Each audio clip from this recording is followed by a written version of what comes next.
So ayan, magandang gabi mga kamotorik. So welcome back sa aking YouTube channel. So ngayon sa video ito, may isi-share ako sa inyo tungkol sa timing ng Rider 150 na carburetor. So ngayon mga idol, kung ang Rider 150 nyo, ganito rin ang problema, mahirap andarin, matagal umandar lalo na pagka unang start sa umaga or malamig ang makina, so ang hirap paandarin.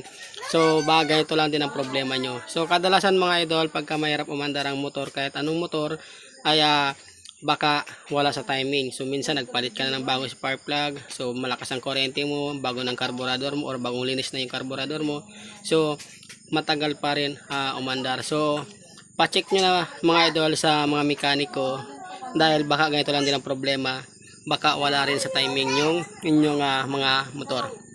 So ganito mga idol, so i-share ko sa inyo dito, kung titingnan nyo, ito yung kanyang intake. So ito yung intake camshaft nya. So nasa tamang timing yan mga idol, dahil makikita nyo may guhit yan dito, ayan sa dulo, ayan o. So meron guhit yan mga idol, so dapat nakapantay yan, pantay na pantay mismo, ayan ganyan.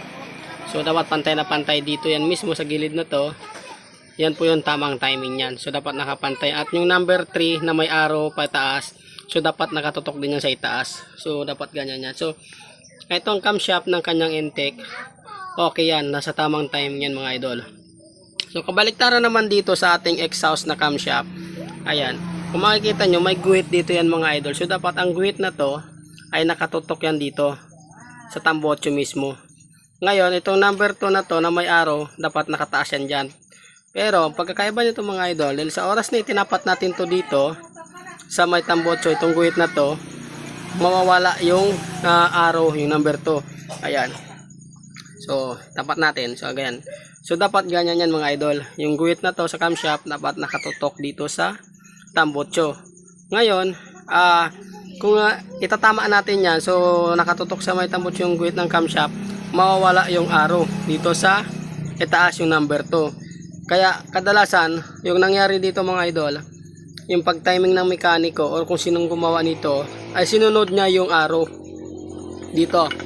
Ayan, so ito yung nangyari, sinunod niya yung arrow, yung number 2. Ganyan yung pinagbasihan niya.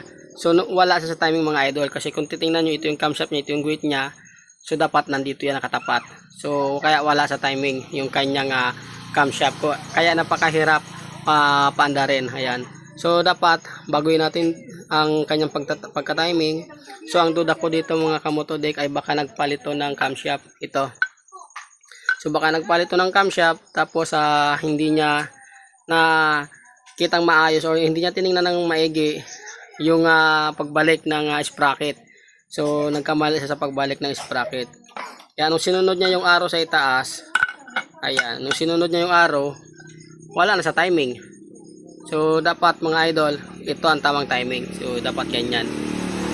Ito yung guhit niya palabas sa kanyang tambotso. Ayan, nakatapat yan dyan. At yung intake naman, nakatapat naman sa carburetor. So dapat ganyan ang tamang pag-timing niya mga idol. So tatanggalin ko muna ito sprocket at itatama ko lang pagkalagay dito sa camshaft. So tanggalin ko muna.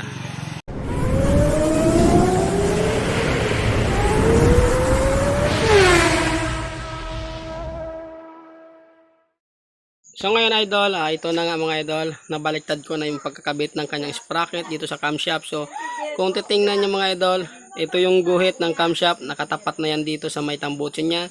At yung number 2 na may arrow, nakatapat na sa itaas. So ganon din dito sa kanyang intake camshaft, yung guhit ng camshaft nakatapat sa may carburetor, at yung guhit na may arrow na number 3, so nakatapat sa itaas. So kung titingnan nyo yung kanyang mga camlob mga idol, ay nagkatalikuran silang dalawa, no? So ito nakaharap dito sa tambotso, yung sa exhaust niya. So yung sa intake naman niya ng camlob ay nakatapat din sa carburetor. So dapat mga idol, ganyan ang posisyon, ganyan ang tamang posisyon ng inyong mga camshaft, at ganyan din ang tamang timing. So kung nakaganyan ang mga idol ang inyong camshaft, ganyan na yung tamang timing, nakita nyo na yung tamang timing niya. So make sure mga idol na dapat naka-top dead center yung sa inyong flywheel. So ipapakita ko sa inyo kung ano yung top dead center ng flywheel. So punta tayo sa makina ng Rider 150. So ayan mga kamotodik, kung makikita nyo, may makita kayo number, letter T at may guhit. So dapat nakagitna yung guhit. So pag nakagitna yan, ibig sabihin mga kamotodik ay naka-top center yan. So pag naka-top center, ibig sabihin ay nakaangat yung kanyang piston. So kung titingnan nyo dito mga kamotodik, ayan, nakaangat yung kanyang piston. So pag nakaangat yung piston niya at tamang timing yung kanyang camshaft niya, so yan po yung eksaktong timing ng inyong motor, lalong lalo na dito sa Rider 150. So sana may tutunan kayo sa video na ito mga idol, at kung meron man at di ka pa nakapag-subscribe dahil bago ka lang sa aking YouTube channel, so please click the subscribe button and then notification bell para like kayo updated sa mga bagong video ina-upload kagaya nito. So maraming salamat.